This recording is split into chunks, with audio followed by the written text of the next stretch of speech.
তো আমরা মুসলমান আগে ছিলাম, এখন নতুন করে কিন্তু আমরা মুসলমান হিন্দু হয়ে গেছে বলে ভাই এ কথা কেন বললেন? এই যে এটা হলো তার প্রমাণ।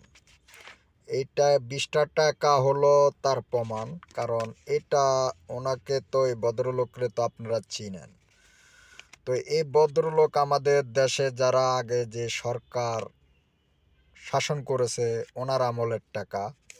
তো এইখানে যে মসজিদটা দেখা যাচ্ছে একটা বিল্ডিং, এটা কিন্তু আপনার আহ, দীর্ঘও না, এটা কিন্তু মন্দিরও না।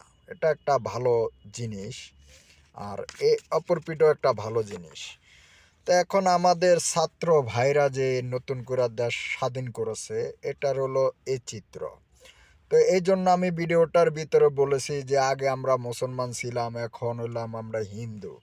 তা 18 কোটি মুসলমান জাতি ভাইদের ভিতরে 2 কোটি ধরেন হলো বাংলাদেশে হিন্দুদের বসবাস। কিন্তু এইখানে দেখেন, এই বাংলাদেশের টাকাটার ভিতরে হিন্দুগো মন্দির, এখানে দীর্ঘা, এটি হলো দীর্ঘা, এদি ইহুদিদের দীর্ঘা, এই দীর্ঘা। তা আমাদের বাংলাদেশে 20 কোটি নাগরিকের ভিতরে 18 কোটি নাগরিকের ভিতরে 2 কোটি আছে হিন্দু। তো এখন আমরা হিন্দুগো 18 কোটির থেকে আপনি 16 কোটি মুসলমান রাষ্ট্র কান্ট্রির ভিতরে দেখেন নতুন সরকার টাকা ছাপাইছে। আমরা এই টাকা লইয়ে মসজিদে যাইয়া নামাজ পড়তে হবে, এই এগুলো নিয়ে আমাদের নামাজ পড়তে হবে। তাই আমরা দেশটাকে স্বাধীন করেছিলাম একবার। কিন্তু উনি একজন তত্ত্বাবধান সরকার, ওনার উচিত হয় নাই এই টাকাটা ছাপানো। কারণ ওনাকে এই 18 কোটি জনগণ ওনাকে টাকা ছাপানোর অধিকারটা ওনাকে দেন নাই। কারণ ফখরুদ্দিন স্যারও কিন্তু রাষ্ট্র চালাইছে, যে ফখরুদ্দিন স্যার রাষ্ট্র চালায়, উনি 2.5 বছরে রাষ্ট্র ক্ষমতা চালায় উনি চলে গেছে।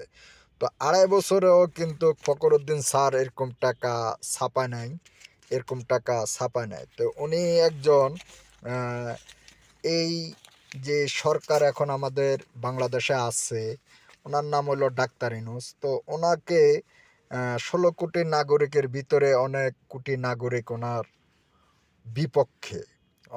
2 কোটি নাগরিক ওনার পক্ষে থাকতে পারে, 1 কোটি নাগরিক ওনার পক্ষে থাকতে পারে, আর 16 লাখ নাগরিক, 16 কোটি নাগরিক ওনার বিপক্ষে। তো ওনাকে রাষ্ট্র ক্ষমতা আমাদের ছাত্ররা বসাইছিল, কিন্তু আমাদের ছাত্ররা যখন রাষ্ট্র ক্ষমতা বসাইছে তখন ওনার উচিত হচ্ছে যে ক্ষমতাটাকে চালায় দেশে যে নৈরাচারটা হয়েছে এটার বিচার করে একটা সুষ্ঠু নির্বাচন দেওয়ার ওনার দরকার ছিল।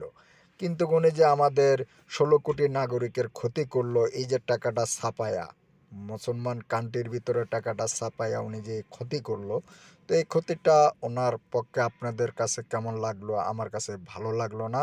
কারণ আমরা উনি যে একটা নির্বাচন দিয়ে উনি এই বাংলাদেশ ছেড়ে চলে যাবে বিদেশে, উনি আসছো আমেরিকা, যে চলেও যাবে আমেরিকা। তো উনি আমাদের এই 16 কোটি নাগরিকের একটা ক্ষতি করছে, অর্থর ক্ষতি করছে। সেটা এই 16 কোটি নাগরিকের ক্ষতিপূরণ আগামী সরকার গঠন হলে এই 16 কোটি নাগরিকের ক্ষতিপূরণ দিতে হবে এই টাকাটা যদি বাতিল করে। তো এই টাকাটা বাতিল করলে তাইলে বুঝেন কয় হাজার কোটি টাকা উনি এই 15-16 মাসে ছাপাইছে। 15-16 মাসে উনি ছাপাইছে এই টাকাটা। তাহলে আপনারা হিসাব করে দেখছেন যে 15-16 কোটি কত কোটি হাজার টাকা উনি ছাপাইছে এভাবে। হুম। তো আসলে ওনার উচিত হয় নাই, উনি একটা তত্ত্বাবধান সরকার হিসাবে উনি রাষ্ট্র ক্ষমতা বসেছে। তাইলে ওনার আপনাদের কাছে কেমন লাগলো? আপনি